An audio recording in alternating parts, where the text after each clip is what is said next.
our service, and many of our friends had helped us on this, so I hope you enjoy. And quick question, how many of you guys remember Algeria's national anthem? Raise your hand. He has a question for you. Go ahead and help him. He has a question.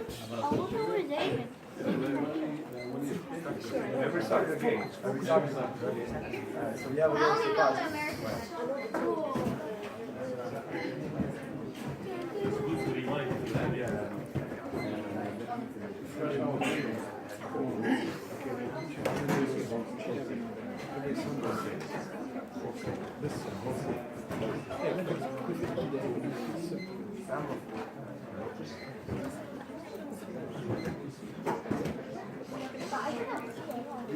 We present to you the past and future of our beautiful country, Algeria. Before we start our presentation, you don't have to stand. This is just guidelines. Please stand and remove your hats for our national anthem.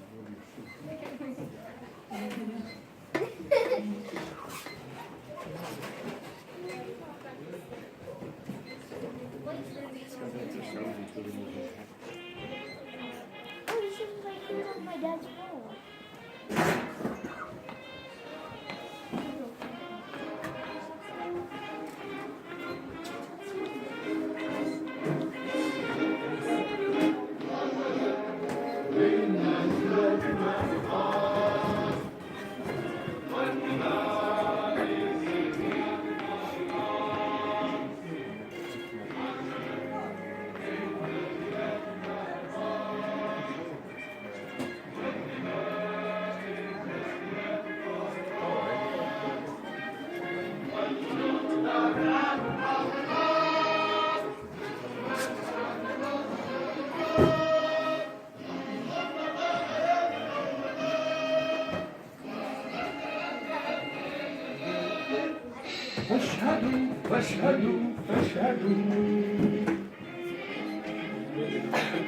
Stop there.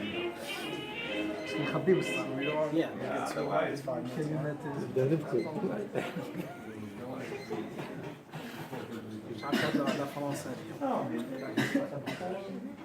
To start things off, Algeria, a country that rings so exquisitely in many of our ears, is a country of beauty and deep culture, a home and birthplace for many close to us. It is a country that we are so proud to call our home. True home, no matter where we live or are situated in America. A title that brings us together and allows us to be a true family, as you see here. Take a quick look around you. Now think about how being of Algerian descendancy brought us together here. If it wasn't for our beautiful culture, we couldn't be sitting here together, conversing and enjoying our time, discussing the rich history and events that occurred in the past, enriching ourselves with the knowledge that has allowed Algeria to continue to prosper and make this African country look as unrivaled as it is. And here we have a few pictures. The Algerian dinar, as everyone knows, the Algerian flag. Algeria is a North African country consisted of Mediterranean coastline. Algeria has a deep history with empires such as ancient Romans and the Ottoman Empire leaving marks. Tipaza is an important landmark that includes these marks and remains of the ancient Romans. Also considered a very popular travel, sport, and tourist attraction. We will visit this topic later in the slideshow. It's very popular and well-known. It's a very popular and well-known capital. A very popular and well-known capital goes by the name Algiers. It is positioned on the upper side of Algeria. This came to my and many of my friends' surprise. We found out that Algeria is the 10th biggest country in the world today. There are 195 countries in the world, and Algeria proudly and highly stands on the top 10 list. The weather in Algeria is fairly great, whereas in the winter/autumn it could get as low as 52 degrees Fahrenheit, and in the summertime it could go as high as 90 degrees Fahrenheit, based on the weather off of Algeria's capital.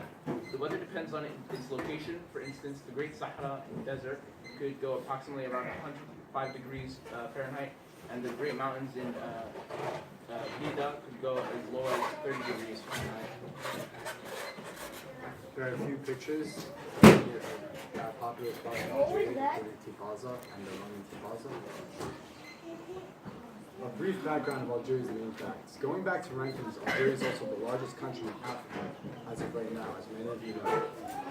roughly grand country consists of 2 million square kilometers, equivalent to 900,000 square miles. The surrounding countries include Tunisia, Morocco, Libya, Western Saharan Territory, Niger, Mauritania, Mali, and the Mediterranean Sea. All rich countries and rich areas. Algeria is considered a partially presidential republic. This is a system in which the country runs actions and governs with a president, prime minister, and cabinet. This includes the cabinet having full control over the president and the length of his term. Algeria's current president, as of January 20th, 2018, is Abdelaziz Bouteflika. He has been the president of our country for 19 years and now he's counting. He is a very popular president in our country. He is at the age of 80 and still going on, mashallah. He was selected as the president of our beautiful country on April 27, 1999. Algeria's history. As my group and I came with this presentation and spent countless hours researching facts on this amazing country of ours, we came across many things we had not known or weren't told before. One of these facts was that the name Algeria comes from Algiers, which originates from the land of Mergana tribe. This was an old city in a Roman town where men would come together and pray. As far back as 15,000 BC and 10,000 BC, Algeria was a region known for development and industry, such as the blade industry. The population that came to Algeria would soon be titled the Berbers, who we know now as the Kabyles. Well said. Culture, mixed ancestry. Algerians came from a mixed background in ancestry and mainly consist of Berber, Arab origins, and sub-Saharan Africans. 9 out of 10 people live along the northern coastal region, where most of the major towns and cities are. In the Saharan regions of the south, some communities remain nomadic or semi-nomadic, such as the Tuaregs and the Wawa. Most people speak a North African dialect of Arabic known as Darja. However, the education is taught and written in classical Arabic. But many Algerians also use French in school. Due to the fact that education is done in Arabic, less of the younger generations tend to be less fluent. About a fifth of the Algerian population speaks Berber as their main language, and some Berber groups would like for Berber to be the official language of our country. The extensive majority of Algerians are Sunni Muslim. In some parts of the country, there are minority groups of Christians. An increase of Islamic groups in Algeria caused an enormous amount of conflict in the past and influenced the debate about the place of religion in Algeria. Part of the Algerian population practice traditional rules of Islam. The women wear hijab, where they are covering everything except their face and hands, and the men leave their beards untrimmed. The other part of the Algerian population prefer a more mild religious approach, and Western-style dress is common. In a couple of cities in Algeria, such as Gardeya, Islamic dress codes are imposed, as in forced upon the public. They aren't enforced as much near the capital as we see when we visit Algeria in the summer. Many people are free, they like to wear what they want, but when you go to other places such as Gardeya, they enforce things. Dance, music, and art. The Algerian culture has been given a bit to life to be revived. Some traditional dance forms and music such as chabi, some instruments that are local in Algeria is the oud, a stringed lute-like instrument, and macarona, an Arabic wind instrument which can be fitted with a pouch, similar to a bagpipe, provide unique sounds traditional to Algerian music. Some traditional arts and craft area rug making, pottery, embroidery, and jewelry making.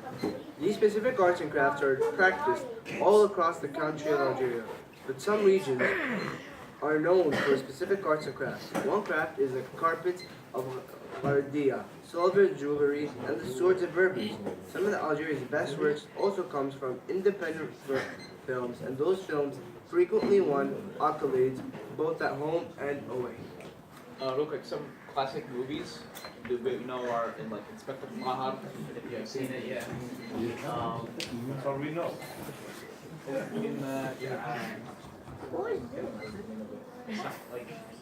Spock. Inspecteur Tahar. Les vacances. And L'incendie. So we had a quick video to sum the music lesson up, but we don't have enough time to present this video, so it looks like we're gonna have to see some of it. I have the link if any of you want to watch it. It's a pretty nice video. It's about 8 minutes long. It talks about the geography of Algeria. It talks about extra facts, but you guys can watch it. Yeah, We'll post it on the. Alright, yeah. The start for independence. Algeria's move for independence began during World War I and started to gain momentum after the French promised Algeria greater self-rule. However, France failed to fulfill the promise to Algeria after World War I and II. One event that helped push for independence was the Sétif massacre of May 1945. This massacre occurred on this date, which was the day Germany surrendered, ultimately ending World War II. As many of us know, the events of Hitler and the powerful army that Germany had. The Algerian forces that fought on the side of the French brought out an Algerian flag as a symbol of freedom. This was the beginning of a strong movement that would lead us to our freedom that we have today in Algeria. French soldiers responded by shooting and several Algerians were killed. Riots followed for days, and at the end of the whole event, 15,000 people were killed. This led to the formation of the Front de Libération Nationale, which was created by multiple armed groups. The war for independence began. The atrocities. The revolt against France started when the FLN staged small-scale attacks on French people and loyalist Algerians. The French military responded by the ranking over towns by bombing, arresting, and torturing the people.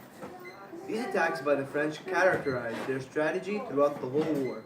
In 1957, the FLN decided to move into Algiers and carry out their plans in the capital to remain hidden amongst civilians. However, with increased combat in the capital, there was an increase in the amount of casualties. The violence skyrocketed when the French responded to a FLN general strike by, again, raiding, arresting, torturing thousands of Algerian civilians. The conflict then spread to the rest of the country. The French military continued bombing, and the FLN continued to attack the French, which led to an increase in the attacks on civilians. So we are short on time here, and we have many other slides and many other topics to continue with. The French Revolutionary War, of course, ended with our win. We gained victory over the French. We gained our independence. Many of us are proud of this war. Many of us know relatives who fought in this war, and it is a very proud war that we won, that we are proud of. So we are going to go on to the next topic. Brother, I think you spent so much time. Yeah. It's your right to complete your work. Okay, go ahead. And let's extend whatever. Yes, okay. A final period of violence occurred after independence. Those who were affiliated with the French rule in Algeria, who stayed after the French left, suffered retribution and revenge. Harki was a term used for Algerians who were French nationalists. The violence against Harki started before the ceasefire went into effect. Some Harki decided to do one of two things: flee Algeria and go to France, or stay in Algeria and keep or low profile and remain hidden. We have many stories of these Harki that remained hidden. You know, they were scared that the French would take over, their lives would be ruined. These are the Algerians who suffer the most. You know, they were shook, oh, maybe we don't gain our independence, maybe they're going to take us over and end their lives. These are the brave people who stayed in Algeria. There wasn't only fighting amongst French and Algerians, but Algerians among the FLN fought between each other. Fighting resulted in thousands of deaths before a ceasefire was issued on September 5th, 1962. On July 1st, 1962, Algerians voted for independence, and on July 3rd, the French president, who we all know, de Gaulle, recognized the vote. Algeria was free at last. After Algeria gained its independence from France, the FLN took control of the government for decades. But decades of one-party rule and going against the influences of Islam questioned the legitimacy of the FLN. In 1988, the price of oil dropped, and young Algerians were asking for the government elites to step down. The FLN initially resisted reform and ordered police to crack down on protesters, killing and injuring several hundreds. The Algerian president at that time, President Chedi, launched a political reform program which ended the FLN's monopoly, and more than 30 new political parties emerged. However, Algeria has entered its brief. ill-fated democratic experiment. I believe many of you went through the civil rights movement in Algeria. Many of you experienced, many of you have your own stories. My father personally, he told me stories of Algeria during the years of 1990 to around 2000. And they were very harsh, very, sad to hear because Algeria was in such a bad state. People were running away from their homes. People wouldn't know whether these cops were part of the government or they were people just trying to kill, and revolt against the government. So this is a touchy topic. I wanted to write personal stories of you guys. Maybe in the future, you guys write your own input, how you felt during this time. Would be a great, little story for maybe other cultures to hear, to see what you guys went through during this important time. The Civil War begins. In January 1992, the Islamic Salvation Front, the FIS, won the elections with an enormous gap. The FLN didn't want to accept the results of the election, so the military stepped in and canceled the election. Banned the FIS and arrested its leaders. The government then put the country under a state of emergency and used a combination of repression and attempted economic reforms to suffocate the Algerian population. The government's attempts to suffocate the people backfired and resisted, and instead gave the rise to the Islamic insurgency, which launched a campaign against the government. The military responded with killings and brutality, sparking the civil war. And this is the civil war that many of you guys experienced. Violence began in 1992 to 1993, where insurgent groups started to attack police officers and any security units associated with the movement. People couldn't tell who police officers were and who were people who were just seeking revenge. The war begins to escalate. By mid-1993, Islam insurgents were able to control a number of areas, from which they could launch further attacks. With the escalation of the conflict, it resulted in an increase of civilians being targeted, especially journalists and intellectuals who were deemed a threat to the Algerian insurgency. In the year 1994 to 1995, there was an increase of attacks on the military and economic targets as well as on civilians. The rebellion split into multiple groups, which made it a bit difficult for the military because there was no central command and central leader. These groups are including the Mouvement pour un État Islamique, Groupe Islamique Armée. Front Islamique de Israël. Armée, the FIS-sponsored Armée Islamique du Salut, Ligue Islamique pour le Dawa, Groupe Salafiste pour la prédiction et le combat, and Mouvement et Dawa, save amongst the others. Well done. The cast of the rebellion. AIS was the armed wing of the FIS. The AIS didn't aim to overthrow the state, but to induce reform and pressure the state to legalize the FIS. I wanted to ask a personal question during the slideshow as I was thinking and making it, because many of the info online isn't as accurate as you guys have experienced this. Did you guys hear of all these names, the GIA and the AIS and the FIS? Yes. Or was there other names for it in Algeria? Are any of you familiar with these names? That's correct. The two most popular. The names are of course familiar, right? But the version that was brought here is available in the public record. The idea to write things from the mouth of those people should touch on this. But this is really the version almost government. Sugar code. Yeah, you know. Of course, that's why I wanted to get your opinion. Excellent. The war continues. The forces that are associated with the Algerian government at the time was an organization of free young Algerians and the organization for the safeguard of the Algerian Republic. Some of the tactics that were used by these groups were aerial bombardments, napalm raids, and the arrest of suspected insurgents. These groups had difficulty attacking the enemy insurgents because insurgents would start to fight each other instead of the Algerian government. Between 1993 and 1997, 1.5 million Algerians were forced to flee their homes and villages. Now, this is online information. I believe it's more than 1.5 million people. I heard it's around 5 to 10 million people, because of course they sugarcoat it online. The end of the war. The GIA massacre of 1997 to 1998 influenced the AIS's decision to start the end of this campaign and negotiate with the government. And the truce was signed on September 21st, 1997. However, the AIS didn't have control over the insurgents and refused to work with the Algerian government. Algerian security forces were often considered responsible for the killings, though the government blamed Islamist forces. While the number of fatalities decreased in 1998, violence has remained high throughout the year. The first significant decline occurred in 1999, although it certainly did not herald an end to violence. Years later, the killing and murders died down, bringing an end to the Algerian Civil War. Abdelaziz Bouteflika won the election in April 1999 and said he would work with Islamists.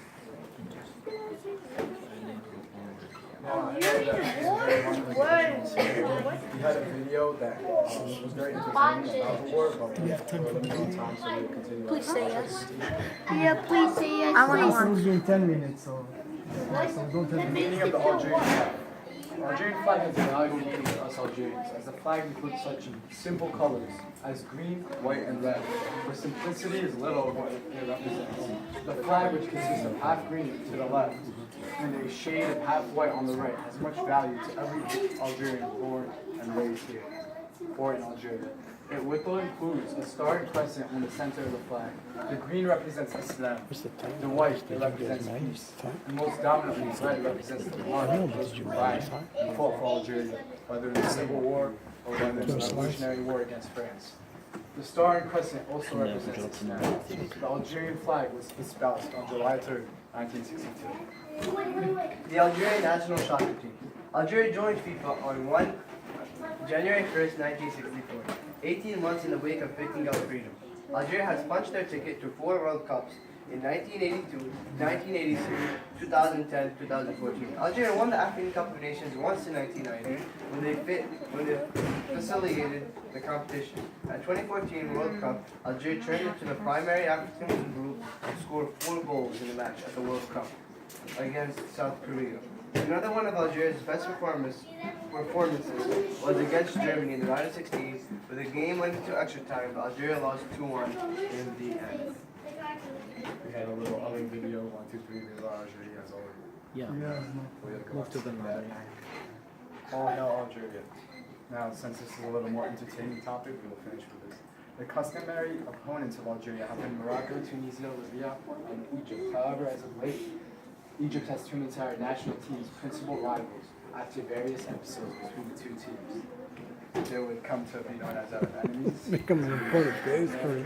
Most recently for the 2010 FIFA World Cup qualifications, in which Algeria crushed Egypt 1-0 in a very strange sudden death match in Oman in Sudan to clock their ticket to the World Cup. A couple of months after the qualification match, Algeria was then crushed by Egypt 0-4. But after AFCON investigated the referee, it was found that Egypt bought the referee to win the game.